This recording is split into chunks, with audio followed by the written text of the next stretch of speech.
Bismillahirrahmanirrahim. Assalamualaikum warahmatullahi wabarakatuh. Perkenalkan, nama saya Putri Hadianti dari kelas 1C Bimbingan Konseling Islam, kelompok 3 Sejarah Peradaban Islam. Di sini saya akan membahas tentang bab 5 mengenai Islam pada masa Daulah Abbasiyah. Ada 3 subbab yang akan saya jelaskan. Pertama yaitu ancaman dari luar, kedua perang salib, dan yang ketiga serangan bangsa Mongol dan jatuhnya Baghdad. Langsung saja kepada pembahasan yang pertama mengenai ancaman dari luar. Maksud di sini ancaman dari luar adalah faktor luar atau faktor eksternal yang mengancam atau menyebabkan runtuhnya Daulah Abbasiyah. Yang pertama yaitu wilayah Abbasiyah yang terlalu luas yang menyebabkan banyak wilayah yang tidak dipantau dan dibina secara intensif oleh pemerintahan Abbasiyah, sehingga pemerintahan Abbasiyah tidak adil dalam memberikan hak wilayah bagian dari Baitul Mal untuk pembangunan infrastruktur berupa bangunan fisik seperti irigasi, jalan raya, jembatan penghubung kota, dan sarana pendidikan. Terus yang kedua, perang salib yang berlangsung selama kurang lebih 200 tahun, yaitu pada 1996 sampai 1287 Masehi, yang menyebabkan fasilitas-fasilitas pendidikan dan fasilitas umum yang rusak serta menelan banyak korban.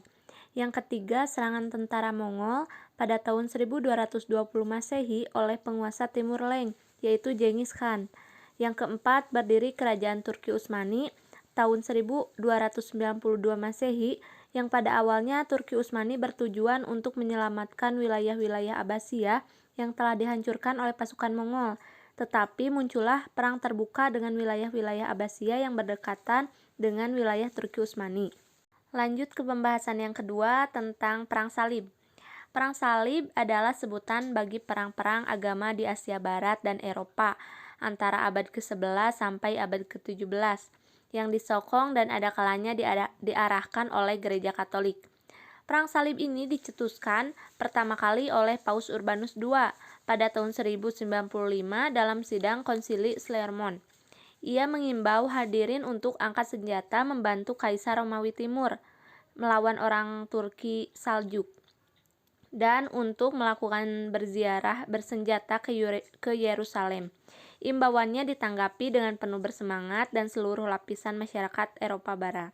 Perang Salib ini terjadi pada tahun 1095 Masehi saat Paus Urbanus II berseru kepada umat Kristen di Eropa untuk melakukan perang suci untuk memperoleh kembali keleluasaan berziarah di Baitul Maqdis yang dikuasai oleh penguasa Saljuk serta menghambat pengaruh dan invasi dari tentara Muslim atas wilayah Kristen. Latar belakang terjadinya Perang Salib, yaitu diantaranya pertama perkembangan dan kemajuan umat Muslim yang sangat pesat. Jadi pada saat itu menimbulkan kecemasan tokoh-tokoh Kristen Barat. Kemudian mereka terdorong oleh kecemasan ini, maka mereka melancarkan serangan terhadap kekuatan Muslim. Terus yang kedua, munculnya kekuatan Bani Saljuk yang berhasil merebut Asia Kecil setelah mengalahkan pasukan Bizantium di Manzikar tahun 1071 dan selanjutnya Saljuk merebut Baitul Maqdis dari tangan dinasti Fatimiyah pada tahun 1078 Masehi. Terus yang ketiga, adanya desakan para pedagang Pisa, Venesia, dan Genoa yang terganggu atas kehadiran pasukan Islam sebagai penguasa jalur perdagangan di Laut Tengah. Dan yang terakhir, propaganda Alexius Komnenus kepada Paus Urbanus II untuk membalas kekalahannya dalam peperangan melawan pasukan Saljuk pada saat itu. Pada saat itu, tujuan utama Paus adalah untuk memperluas pengaruhnya sehingga gereja-gereja Romawi akan bernaung di bawah otoritasnya. Dalam propagandanya, Sang Paus Urbanus II ini menjanjikan ampunan atas segala dosa bagi mereka yang bersedia bergabung dalam peperangan ini. Mengenai periode Perang Salib, ada 8 periode. Yang pertama, Perang Salib pertama terjadi pada tahun 1096 sampai 1101.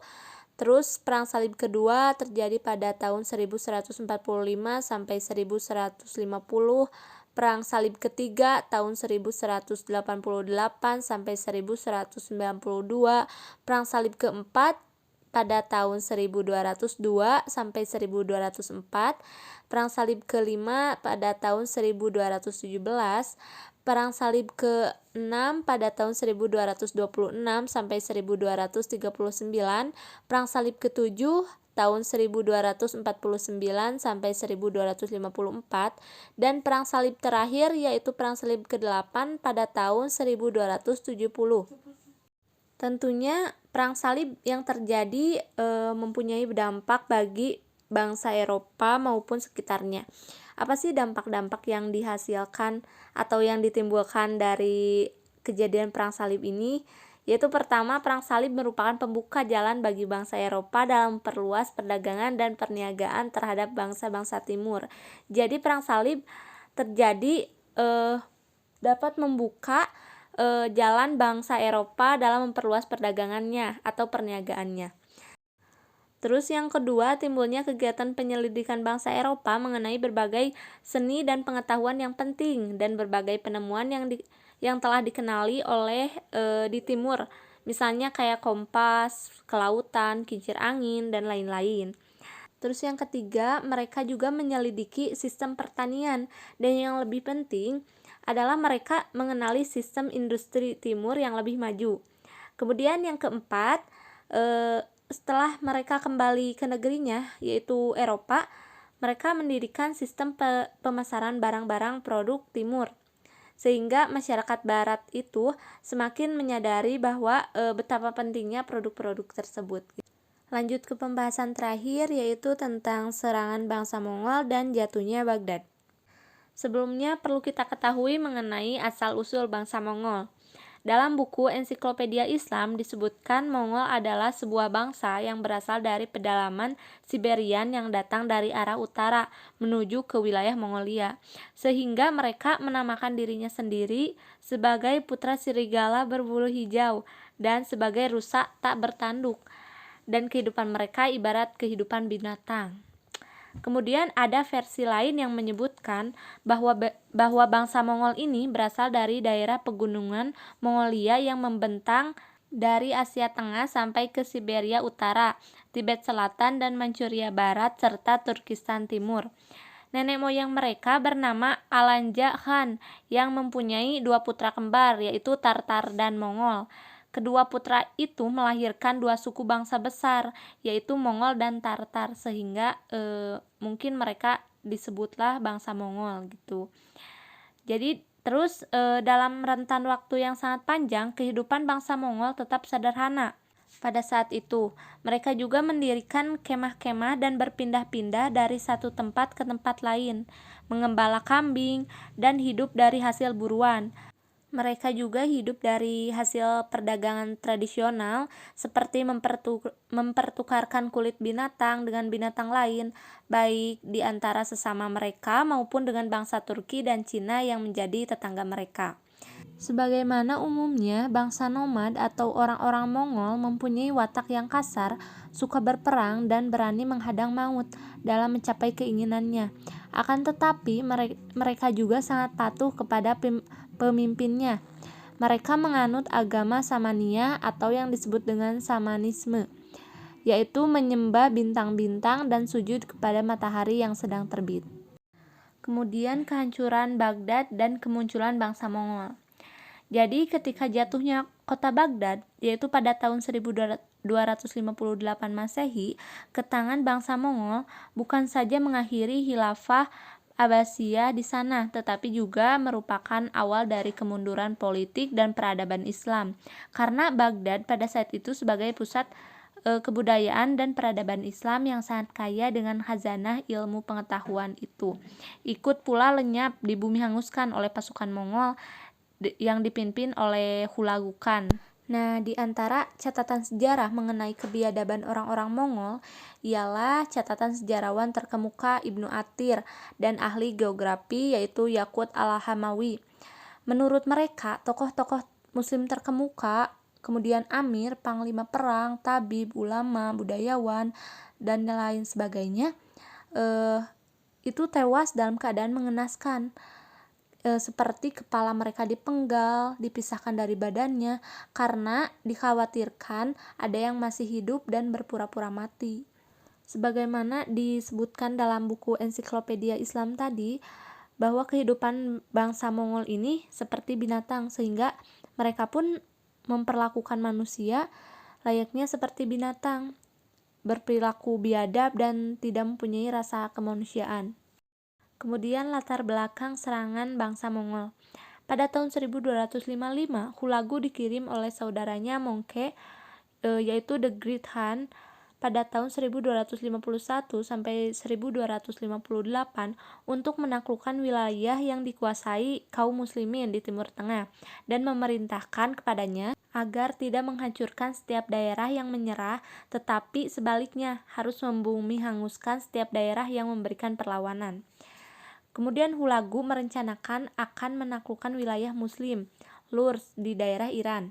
Kemudian ia juga menumpas sekte Hasasin, menaklukkan kekhalifahan Abbasiyah di Baghdad, menaklukkan kekhalifahan Ayyubi di Syria, dan terakhir menundukkan kekhalifahan Mamluk di Mesir. Tentunya ada faktor pendorong mengapa Hulagu sangat bernafsu menaklukkan wilayah muslim, yaitu ada dua faktor. Pertama, karena ibu Hulagu, istri dan sahabat dekatnya, Kitbuka, termasuk Kristen fanatik yang memendam kebencian mendalam terhadap orang Islam, sehingga Hulagu bernafsu gitu menaklukkan wilayah Islam. Dan yang kedua, para nasihatnya banyak yang berasal dari Persia yang memang berharap dapat membalas dendam atas kekalahan mereka 1 abad sebelumnya ketika Persia ditaklukkan oleh pasukan muslim dan masa Khalifah Umar bin Khattab. Itulah dua faktor yang menyebabkan Hulagu sangat bernafsu menaklukkan wilayah muslim. Ada perjalanan singkat tentang serangan Mongol yang menyebabkan jatuhnya Baghdad atau jatuhnya Khalifah Abbasiyah ini. Diawali pada tahun 1258, Hulagukan dari Wangsa Ilkhanat atau Mongol ini melancarkan ekspedisi militer ke Timur Tengah untuk memperkokoh kekaisarannya. Kemudian sebelum mencapai pusat kekhalifahan Abbasiyah, Hulagu lebih dulu menghancurkan kota Lurs, kemudian Khwarezm Shah, Bukhara, dan Alamut. Terus Khalifah Al-Mutasim pada saat itu pada Daulah Abbasiyah menolak untuk menyerah. Sebagai akibatnya, Hulagukan mulai mengepung Baghdad pada tanggal 29 Januari 1258. Kemudian pada saat itu juga Hulagukan mengerahkan sekitar 120.000 sampai 150.000 pasukan, sementara Baghdad hanya dipertahankan oleh 50.000 pasukan bangsa Abbasiyah. Dan pada tanggal 10 Februari 1258, Baghdad pun menyerah. Pasukan Mongol menyerbu ke dalam kota dan dimulailah tragedi pembantaian pada saat itu dan penghancuran kota selama 1 minggu. Pada saat itu terjadilah peristiwa-peristiwa yang mengenaskan. Tentara Mongol membantai hampir semua penghuni kota, tak peduli rakyat biasa atau tentara. Hemmings menyebutnya hanya segelintir kelompok Kristen Nestorion yang dibiarkan hidup, karena ibu Hulagu adalah seorang Nestorion. Semuanya seperti istana, masjid, gereja, perpustakaan, semuanya dihancurkan tanpa dikecualikan. Perkiraan yang paling rendah menyatakan bahwa ada 90.000 orang dibantai ketika bangsa Mongol memasuki kota pada saat itu. Perkiraan yang lebih tinggi berkisar ratusan ribu hingga jutaan. Namun pada saat itu Khalifah Al-Mutasim sementara waktu dibiarkan hidup hanya untuk melihat kotanya yang dibumi hanguskan. Setelah itu ia digiring keluar kota dan dieksekusi. Nah, tentunya serangan Mongol ini berdampak dan menyebabkan kerugian di Baghdad. Ada dampak politik, dampak sosial, dan dampak peradaban. Dampak politik dari akibat serangan Mongol yaitu ketika serangkaian penaklukan yang telah dimulai sejak masa Genghis Khan hingga cucunya Hulagu Khan telah mengacaukan aluran ritme kepemimpinan kerajaan-kerajaan Islam. Puncaknya pada tahun 1258 ketika Baghdad ditaklukkan. Kondisi perpolitikan Islam yang semula memang telah terpecah menjadi kian terpecah disertai dengan ketakutan yang sangat.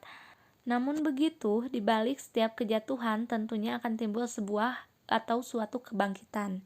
Jadi, di tengah biru kengerian masyarakat Islam di belahan dunia Arab dan sekitarnya, muncul fenomena politik yang tergolong baru, utamanya menyangkut siapa subjeknya.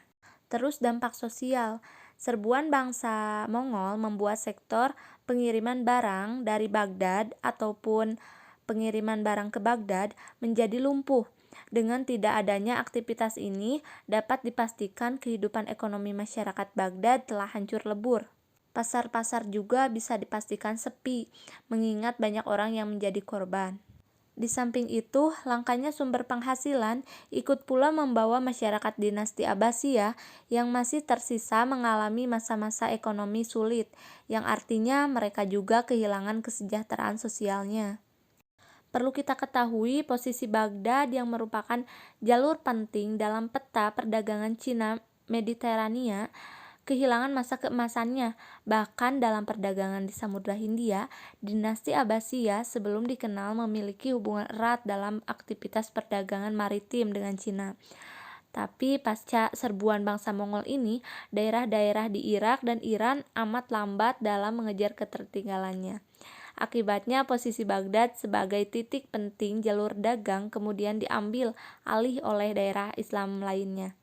Maka sebagai gantinya dikenallah 3 pusat kekuatan dagang di dunia, yakni Eropa, India, Cina. Kiblat perdagangan Muslim dunia dengan kata lain akhirnya telah digantikan oleh India. Terakhir, dampak peradaban. Jatuhnya Baghdad merupakan pukulan telak bagi perkembangan peradaban Islam. Serangan yang bertubi-tubi disertai pembunuhan yang banyak dilakukan sudah barang tentu membuat aktivitas keilmuan pada saat itu lumpuh. Juga mandeknya roda intelektual di kota ini sudah tentu menjadi gangguan serta ancaman bagi keberlangsungan peradaban Islam. Banyak para sarjana dan guru-gurunya yang gugur dan menemui ajal di bawah pedang bangsa Mongol. Banyak buku-buku yang menjadi simbol kemajuan peradaban Islam kala itu dirusak. Sebagian yang lainnya dibuang di Sungai Tigris. Pengetahuan-pengetahuan yang dipelihara dari masa ke masa melalui catatan serta buku-buku yang tersimpan di Baitul Hikmah hilang selamanya. Benda-benda bersejarah dari peradaban Mesopotamia, Persia, dan Arab dijarah dan menghilang dari tempat penyimpanan. Ternyata, apa yang dilakukan Mongol bukan hanya pembantaian, tetapi juga mereka menghapus Baghdad dari peta peradaban umat manusia. Oke, mungkin cukup sekian yang bisa saya sampaikan. Mohon maaf apabila banyak kekurangan ataupun kesalahan. Terima kasih atas perhatiannya dan semoga apa yang telah saya sampaikan dapat dipahami oleh teman-teman semua dan bisa menambah wawasan baru kepada teman-teman semua. Terima kasih. Wassalamualaikum warahmatullahi wabarakatuh.